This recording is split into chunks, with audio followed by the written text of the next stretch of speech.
আপনারা দেখছেন বাস্তব উপস্থাপন। আমি রাজীব। হৃদয় বিদারক ঘটনা। খুন করা হয়েছে নবম শ্রেণীর কিশোরীকে। সন্দেহ করা হচ্ছে অপকর্ম করার পর প্রমাণ লোপাটের জন্য নির্মমভাবে হত্যা করা হয় কিশোরীটিকে। ঘটনা অসম রাজ্যের হাইলাকান্দি জেলার কাটলিচড়া থানার অন্তর্গত অলইচড়া গ্রামের। নবম শ্রেণীর 15 বছর বয়সী কিশোরী বেবি দাসের নৃশংস হত্যাকাণ্ডকে ঘিরে এলাকায় তীব্র চাঞ্চল্যের সৃষ্টি হয়েছে। স্থানীয় সূত্রের দাবি, ঘটনার রাতে বাড়িতে একটি পারিবারিক অনুষ্ঠান চলছিল। অভিযোগ, পরিবারের সদস্যরা অতিথি আপ্যায়নে ব্যস্ত থাকাকালীন একাকিত্বের সুযোগে কিশোরীটিকে একটি ঘরে আটকে রেখে তার উপর পাশবিক নির্যাতন চালায় দুষ্কৃতী দল। পরে প্রমাণ নষ্টের জন্য তাকে হত্যা করা হয়। খবর পেয়ে কাটলিচড়া পুলিশ ঘটনাস্থলে পৌঁছে তদন্ত শুরু করে। এ পর্যন্ত কয়েকজনকে আটক করে জিজ্ঞাসাবাদ চালিয়ে যাচ্ছে পুলিশ। এ মর্মান্তিক ঘটনায় এলাকায় শোক ও ক্ষোভের পরিবেশ বিরাজ করছে। দোষীদের দ্রুত বিচারের মাধ্যমে দৃষ্টান্তমূলক শাস্তির দাবি জানিয়েছেন স্থানীয়রা। ওটা হয়েছে দাদা, যে মেয়েটার সঙ্গে যে বাজে ব্যবহার করা হয়েছে বা তাইরে যেভাবে নির্মমভাবে হত্যা করা হয়েছে, তো এখানে আমরা তাই ঠাম্মার এখানে মাছ পরশ আসছিল। তো এখানে মাছ পরশের লাগে আমরা সব এখানে উপস্থিত হয়েছি। আমরা গেছি, গিয়ে খাওয়া দাওয়া করছি।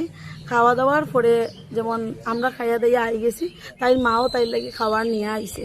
খাবার নিয়ে আইবার সময় তাই গরু আইয়া দেখছেন যে মেয়েটা বিছনার নিচে তাইরে ফালানি, মানে একদম খারাপভাবে রাখা, যেটা এখন আমি প্রকাশ করতে পারতাম না।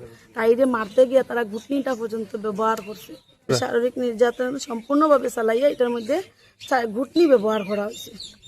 তারপরে দিকে এই মাথার এই সাইডটার মধ্যে তাইরে মানে মানুষের যেরকম কিছু দিয়ে মারতে মারতে মারতে মাঝে মাথাটা যাইতে গিয়ে পারে এইভাবে তাইরে মারা হয়েছে। মেয়েটার নাম বেবি দাস, চন্দন দাস। বাবাও নাই মেয়েটার, বাড়ি অলইচড়া পাটফোর। সরকারের কাছে যে এটাই আবেদন আমার, যে আমরা নারী সুরক্ষা আমরা সরকারের প্রচুর সব দিক দিয়ে আমরা লাগি করছি, কিন্তু এই মেয়েটা ঘরের ভিতরেও সুরক্ষিত থাকতে পারছে না। এই যে তারারে উচিত বিচার দিতে গেলে তারারে এনকাউন্টার করতে লাগবো, তারার ফাঁসি লাগে। তারার ফাঁসিটা হইলেই আমরা মানে এই মেয়েটা এই উপযুক্ত বিচারটা পাও, এটি আমার সরকারের কাছে। আমি শুনছি 60 জন এখন পর্যন্ত ধরা পড়ছে, যদি আরো থাকে আমি ঠিক জানতাম না, কিন্তু এই 60 জনের ফাঁসি চাই আমরা। শরীরের কোনো চিহ্ন নাই, একটা মানুষ আছে যে তারে মানুষ বলিয়া মানে দেখা যায় না, এইভাবে তারে মানে নরপশুর মতো ব্যবহার করা হয়েছে তার সঙ্গে। মানে এমন অত্যাচার করার মানে করছে, এটা বাবার মতো দেখার মতো কোনো ইয়ে নাই। মূলঙ্গ অবস্থায় কাপড় মানে নাই করে পাওয়া গেছে। মানে ওরকম আমরা চাই মানে তাড়াতাড়ি এটা শাস্তি যাতে দেওয়া হোক তারে।